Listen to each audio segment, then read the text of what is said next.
Hai Sob, pernah nggak sih dari kalian mengalami masalah gagal aktivasi atau activation failed? Buat yang belum tahu apa itu gagal aktivasi, tetap nonton video ini sampai habis ya. Jadi, jika kalian mengalami masalah tersebut, nggak perlu panik lagi.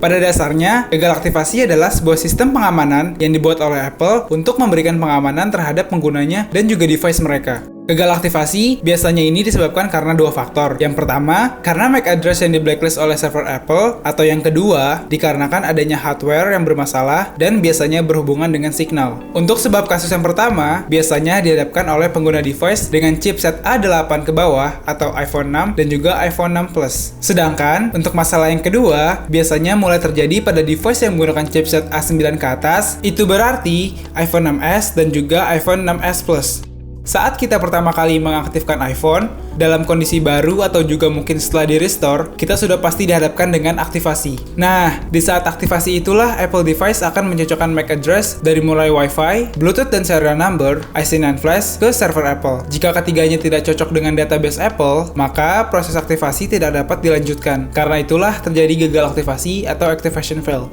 Apple mulai membuat security tersebut pada iOS 11 sampai dengan saat ini, karena untuk menjaga ekosistem dan juga keaslian dari produk-produknya, melindungi database para konsumen mereka, dan untuk membatasi spare part rekondisi yang memang bukan bawaan atau diproduksi oleh Apple itu sendiri.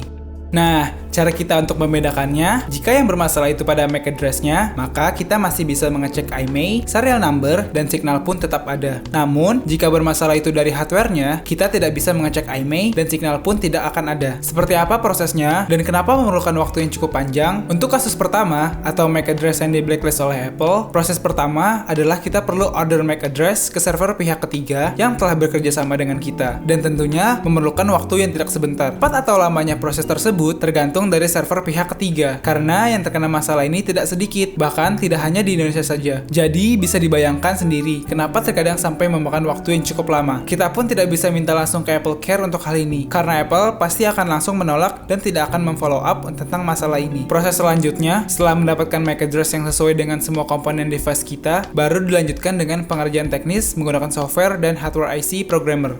Lalu untuk kasus kedua yang bermasalah karena hardware-nya, proses pengerjaan awalnya dimulai dari melakukan pengecekan spare part device yang berhubungan dengan signal. Dilanjutkan dengan proses sama seperti kasus pertama. Maka dari itu, kami sebagai penyedia jasa service iPhone, khususnya ingin memberitahukan kepada kalian kenapa proses gagal aktivasi tersebut bisa memakan waktu yang cukup lama dalam proses perbaikannya. Sedikit tips dari kami untuk kalian yang ingin membeli iPhone second atau bekas. Harap berhati-hati dan jangan lupa untuk merestore iPhone tersebut untuk meminimalisir terjadinya gagal aktivasi saat kalian menggunakannya.